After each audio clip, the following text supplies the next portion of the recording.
3,000 businesses and enterprises from around the world gather in Shanghai for the second China International Import Expo. They will showcase their most representative and innovative products at this major event. The expo not only boosts the import of goods and services, but also promotes the upgrading of foreign investment and highlights China's huge market potentials. So what should we expect from this year's expo? And how are China and Greece expanding economic cooperation? And will China's free trade zones and opening up policies provide greater impetus for foreign companies to increase investment in the world's second largest economy?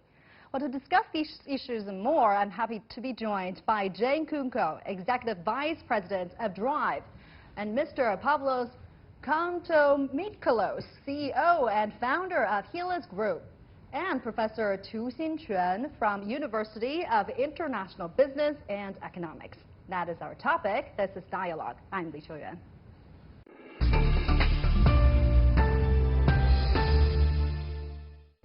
All right, so let's talk about this. Let me start with you, Pavlo. Since your company is going to the Shanghai Expo this year, what's your expectation of the Expo? How is it going to be different from last year?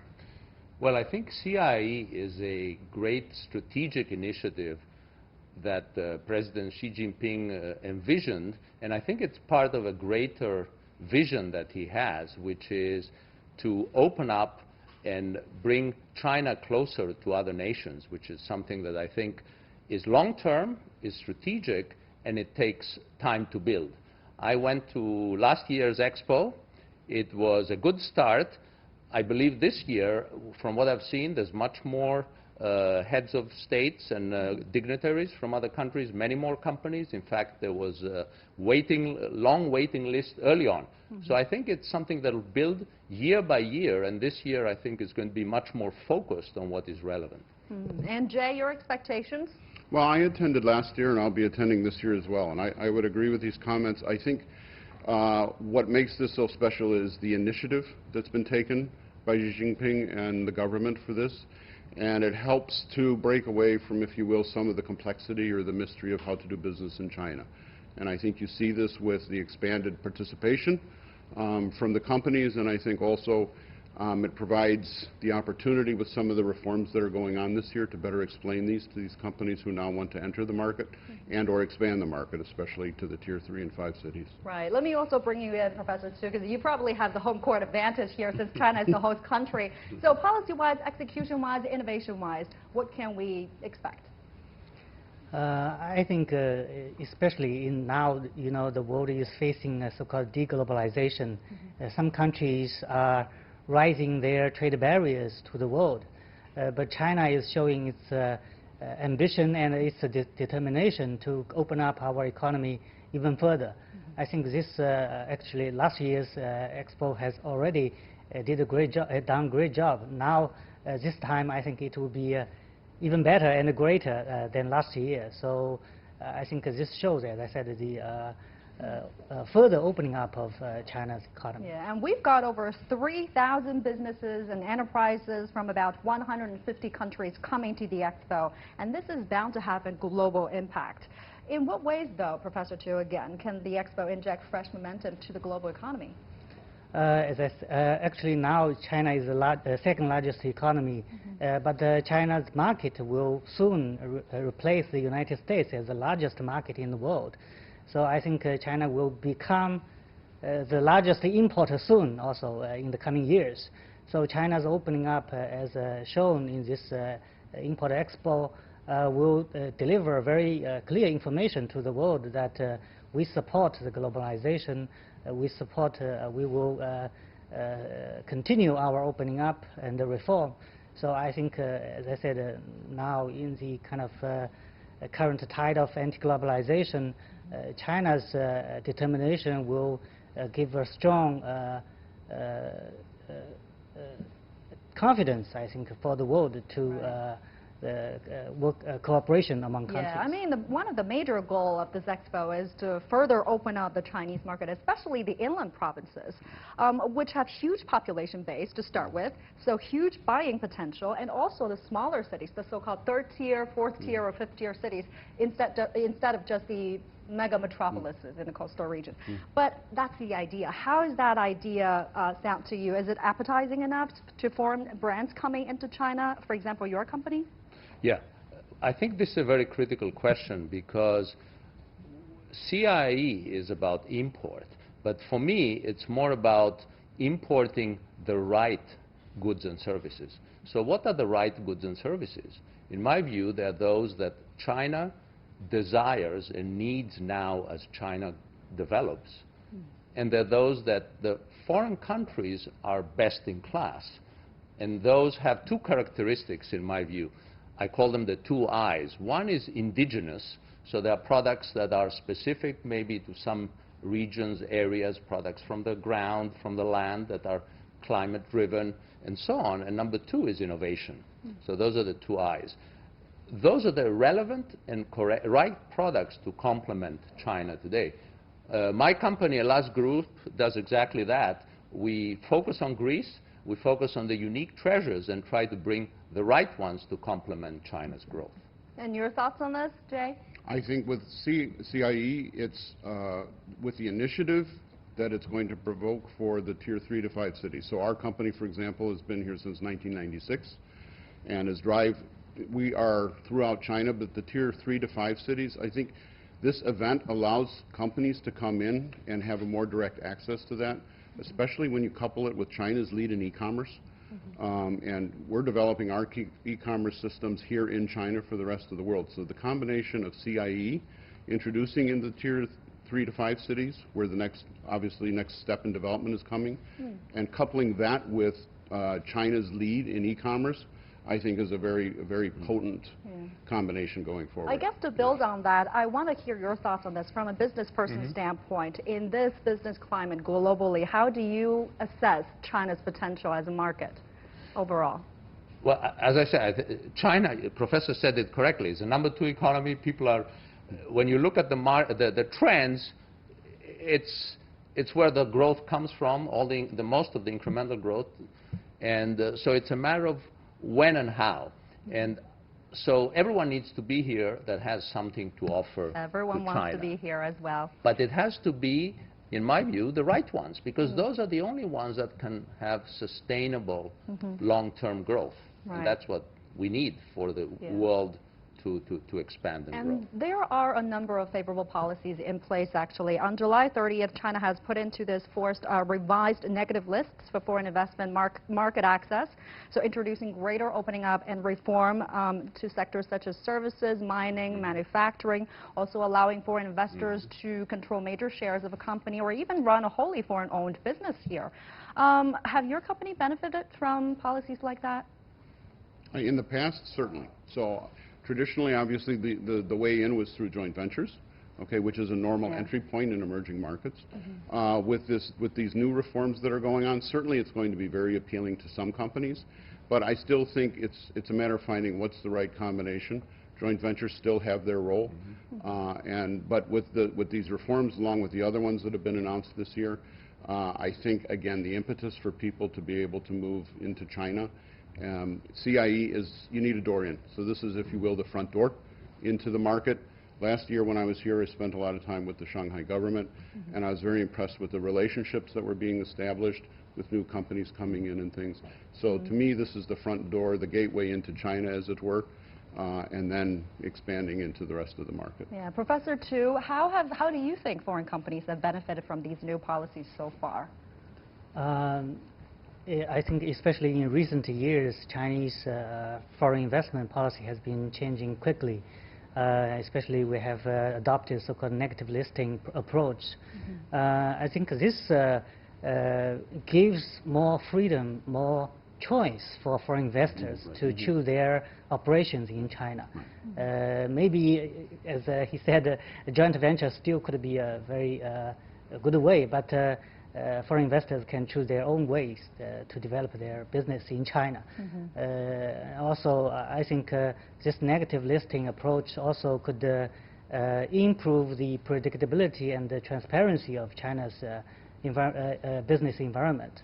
So I think it will be very... Yeah, that says a lot about China's determination to further open up the market. So let's talk about... Yes, sure. Sorry, I would like to add to that, because I think the word choice is right. It offers the choice to people.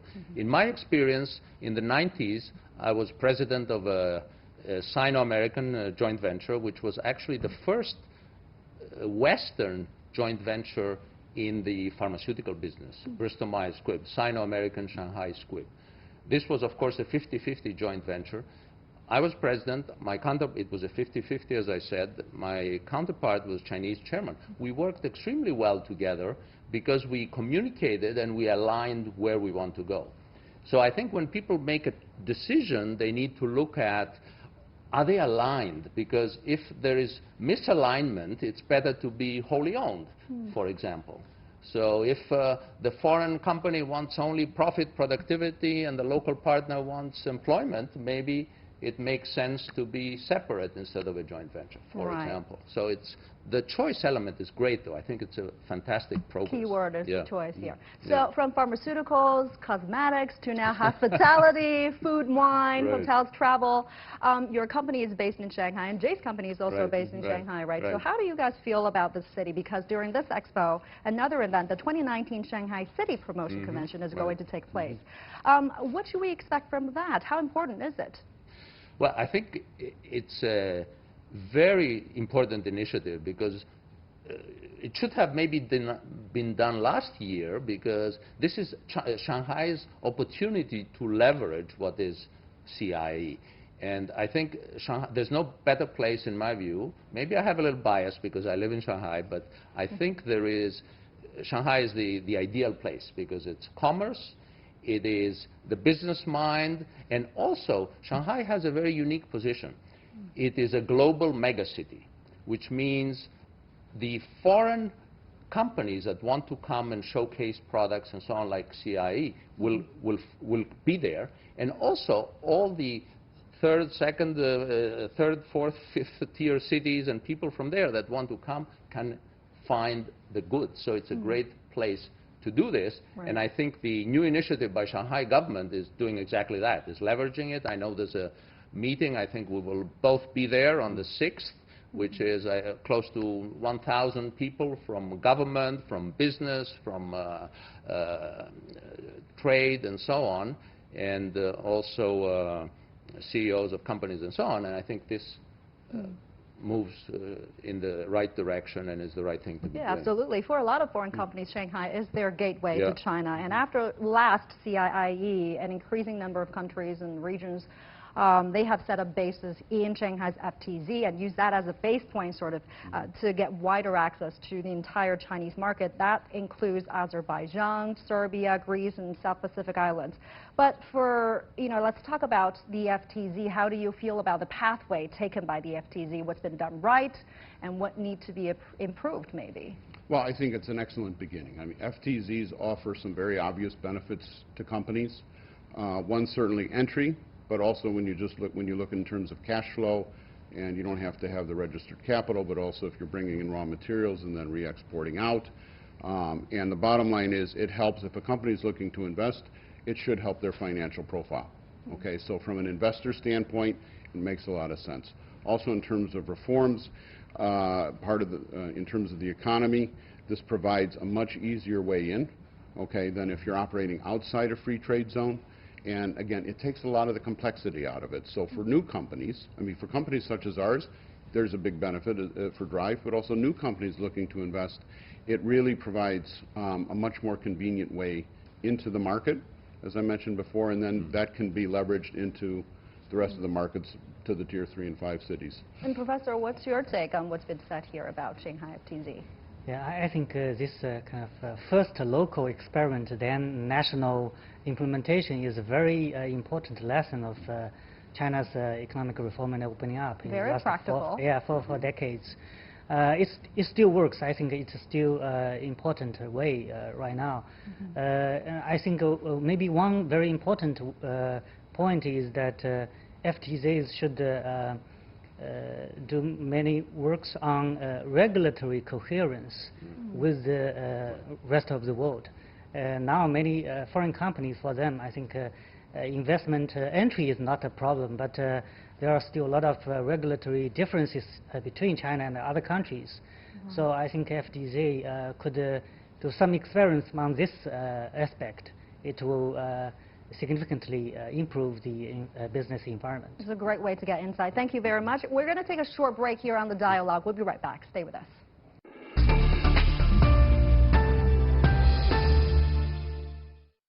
Welcome back to the dialogue. So earlier before the break, we were talking about the Shanghai FTZ. That obviously was a very successful one, but that's not the only one in China. According to a new master plan released by the government, we're setting up new free pilot zones.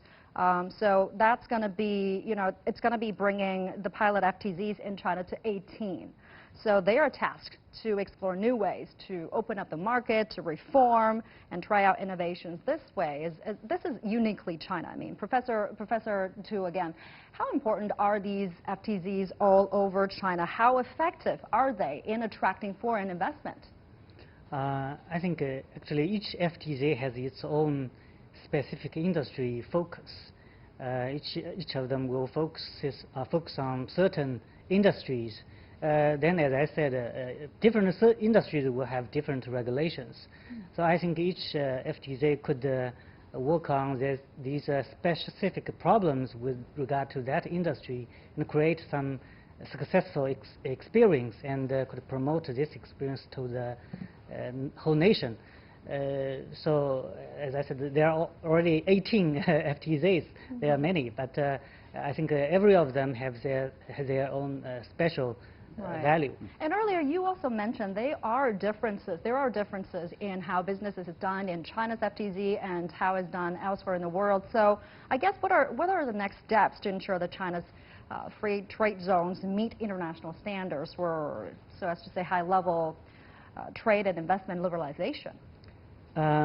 Yeah, as I said, it's not only trade and investment liberalization, it's about regulatory coherence. Because there are many different domestic regulations in different industries. It really depends on each country's certain cultural and even historical backgrounds. But for business people, they want a coherent or even a similar environment. So, as you said, actually, we believe that there are many better international standards for us. We could learn from them. So, I think there are still a lot of space. Do you agree with what's being said? Yeah, I think regulatory. Well, I think the FTZ concept expanding to the good number of 18 is great because each one has a different purpose or focus in many ways. And I think from my experience, we deal with products that people need to try and experience, if it's food, olive oil, if it is natural cosmetics. So I think the business model that says try, experience the products at the FTZs and then buy online is a fantastic model for the future. And fits China, because otherwise it's very difficult for people in fourth-tier cities to experience the products before they have to purchase them and so on. So to me, this is a great fit to the online economy where people buy online. Right, and this year, the number of American enterprises attending the second CIIE is much greater than the previous one. Drive is an American company. I guess you guys are looking at the China-U.S. trade war very closely. How do you feel about the new development here? Well, I'm not a political advisor. What I can say is I agree with what the professors. I mean, business looks for stability, and for Drive, we see just the continuing opportunities in China going forward. So once the trade issues get sorted out, as they will, we're looking forward that will help calm things down, bring a little bit of stability, a little more predictability. But for Drive, our strategy is still set, and we're looking forward to the future growth. And as I said, we're using this to expand more into also the tier 3 to 5 cities, since we're already very well established in the 1 and 2 cities. Right, and China has actually promised to buy more farm products from the United States. That's according to the Chinese Foreign Ministry. But Professor Tu, where do you think the trade war is now headed? Well, it's a difficult question because we have seen so many changes during the process. But as you said, American companies are still very interested in the Chinese market. They don't want to decouple with the Chinese market. So I think one thing that hasn't changed is the two countries need each other. The two countries' companies want to do trade and investment with each other. So I think with this background, I'm still optimistic about the future of the trade relationship between China and the United States. Right. Now, the Greek Prime Minister will visit China to attend the CIIE, and very soon Chinese President is going to visit Greece. How do you see the frequent visits and exchanges? What does that say to you? This clearly marks a new era between our two countries. And this era is larger than economical. Greece is a small country, but it's a very unique country. We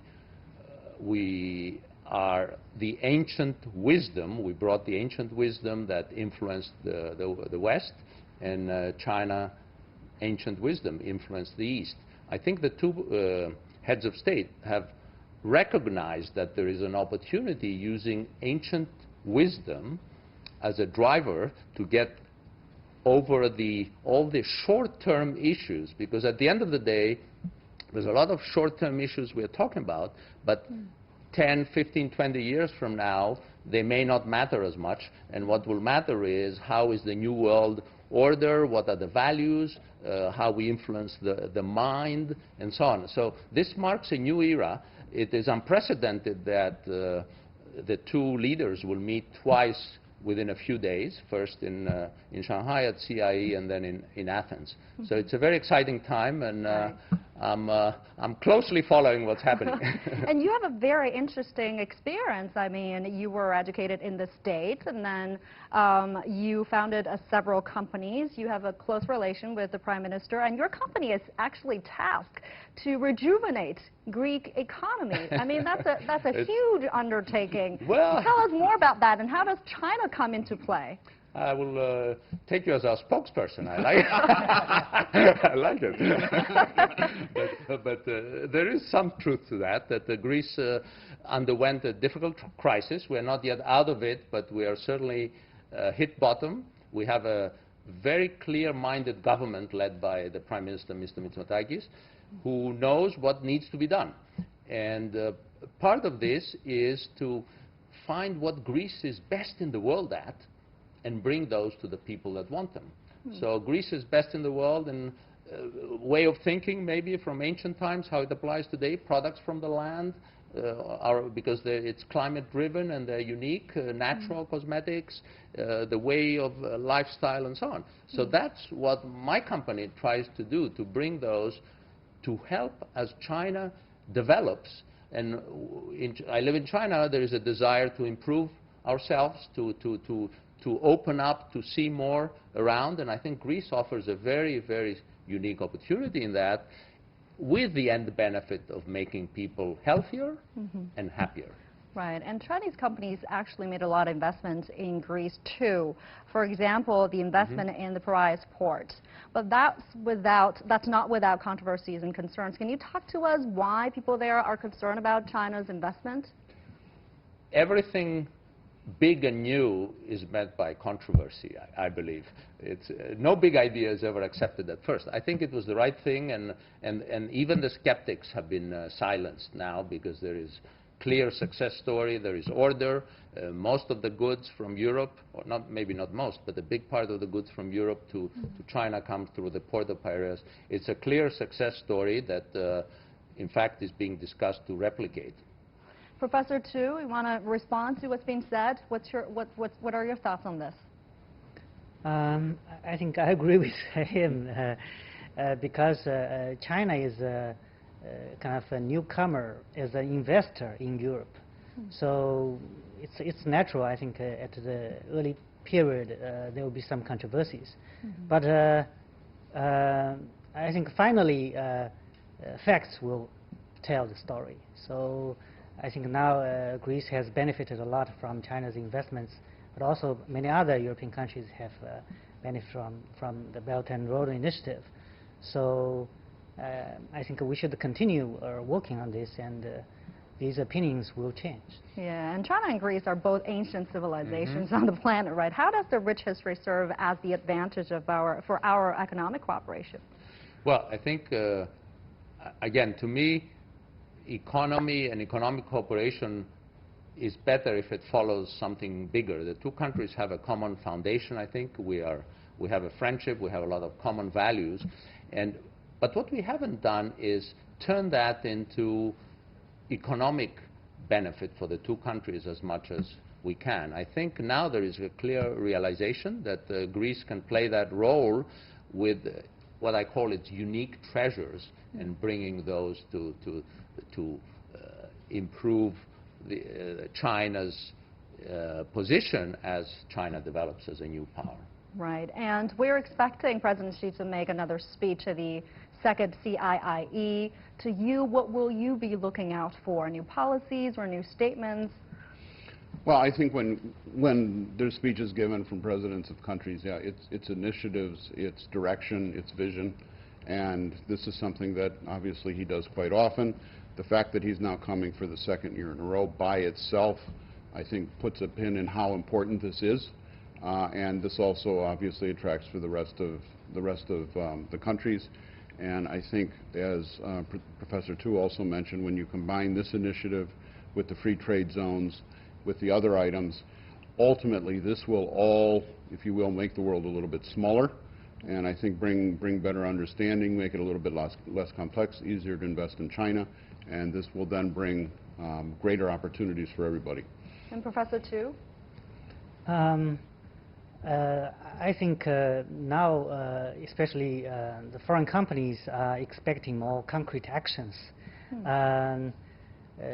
Now, we have seen a lot of actions already. Now the Chinese government is paying more attention to the improvement of business environment. I think that's a very critical point. And especially right now, I think the Chinese government should push harder local governments to implement these policies, these visions made by the central government. I think that's very important also. On a day-to-day business operation standpoint, have your company, while doing business in China, encountered any difficulties, and do you want to see them being addressed? In what way? There's always difficulties, yeah, what are in the any biggest market, ones? but in any market. I mean, there's, yeah, regulations. In the auto market, aftermarket. Auto market, aftermarket. There's the issues of regulations. There's intellectual property. There's the import-export issues. All of these things. But if you look at what we've covered in the discussion today, there's already been several initiatives that are starting to address these individually. So there's been considerable progress. I've been based in Shanghai for 14 years. I can only echo what Pavlos has said. The government in Shanghai and with this initiative here at CIIE, they've been marvelous, yeah, in terms of, and perhaps that's part of the traditional history of Shanghai being very international and part of the port. But these issues are getting addressed, but these are not necessarily unique issues just to China. Right. All right. With that, we're going to wrap it up, and we're coming to the end of this edition of Dialogue here on CGTN. Thank you so much for watching. We'll see you next time.